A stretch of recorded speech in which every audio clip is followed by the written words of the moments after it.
नमस्कार दोस्तों, भक्ति श्लोक चैनल में आपका स्वागत है।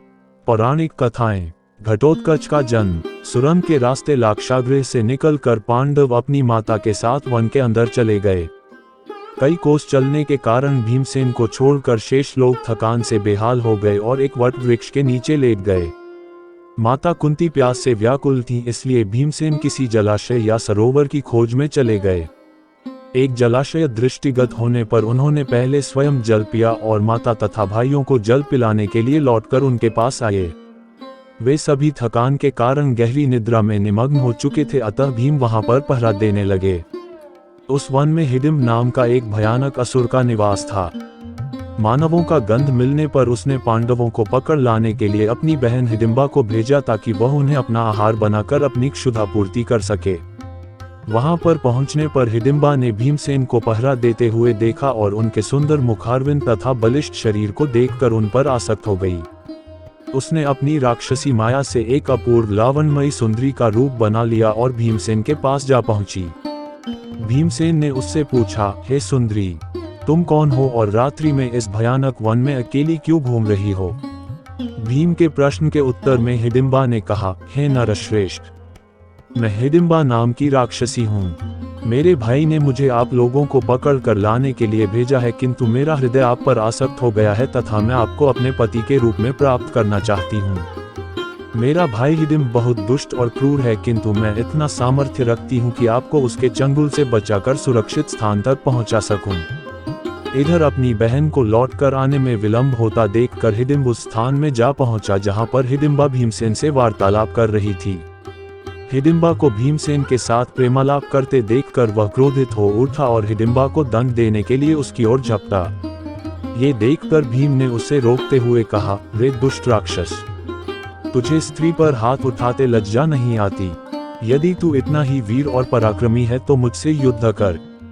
इतना कहकर भीमसेन ताल ठोंककर उसके साथ मल युद्ध करने लगे। कुंती तथा अन्य पांडव की भी नींद खुल गई। वहां पर भीम को एक राक्षस के साथ युद्ध करते तथा एक रूपवती कन्या को खड़ी देखकर कुंती ने पूछा, पुत्री, तुम कौन हो? हिडिंबा ने सारी बातें उन्हें बता दी। अर्जुन ने हिडिंब को मारने के लिए अपना धनुष उठा लिया, किंतु भीम ने उन्हें बाण छोड़ने से मना करते हुए कहा, भैया, आप बाण मत छोड़िए, यह मेरा शिकार है और मेरे ही हाथों मरेगा।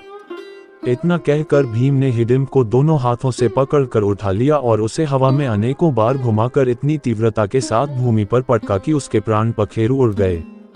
हिडिंब के मरने पर वे लोग वहां से प्रस्थान की तैयारी करने लगे। इस पर हिडिंबा ने कुंती के चरणों में गिरकर प्रार्थना करने लगी, हे माता, मैंने आपके पुत्र भीम को अपने पति के रूप में स्वीकार कर लिया है। आप लोग मुझे कृपा करके स्वीकार कर लीजिए। यदि आप लोगों ने मुझे स्वीकार नहीं किया तो मैं इसी क्षण अपने प्राणों का त्याग कर दूंगी। हिडिंबा के हृदय में भीम के प्रति प्रबल प्रेम की भावना देखकर युधिष्ठिर बोले, हिडिंबे, मैं तुम्हें अपने भाई को सौंपता हूँ, किंतु ये केवल दिन में तुम्हारे साथ रहा करेगा और रात्रि को हम लोगों के साथ रहा करेगा। हिडिंबा इसके लिए तैयार हो गई और भीमसेन के साथ आनंदपूर्वक जीवन व्यतीत करने लगी। 1 वर्ष व्यतीत होने पर हिडिंबा का पुत्र उत्पन्न हुआ। उत्पन्न होते समय उसके सिर पर केश उत्कच न होने के कारण उसका नाम घटोत्कच रखा गया। वह अत्यंत मायावी निकला और जन्म लेते ही बड़ा हो गया।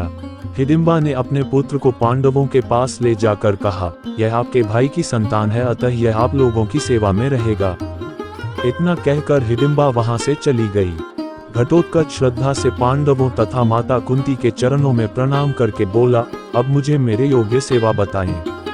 उसकी बात सुनकर कुंती बोली, तू मेरे वंश का सबसे बड़ा पौत्र है, समय आने पर तुम्हारी सेवा अवश्य ली जाएगी।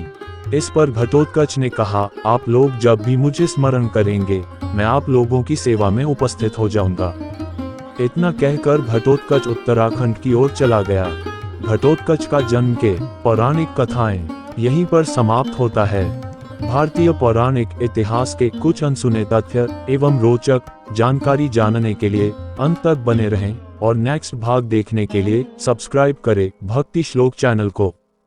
धन्यवाद।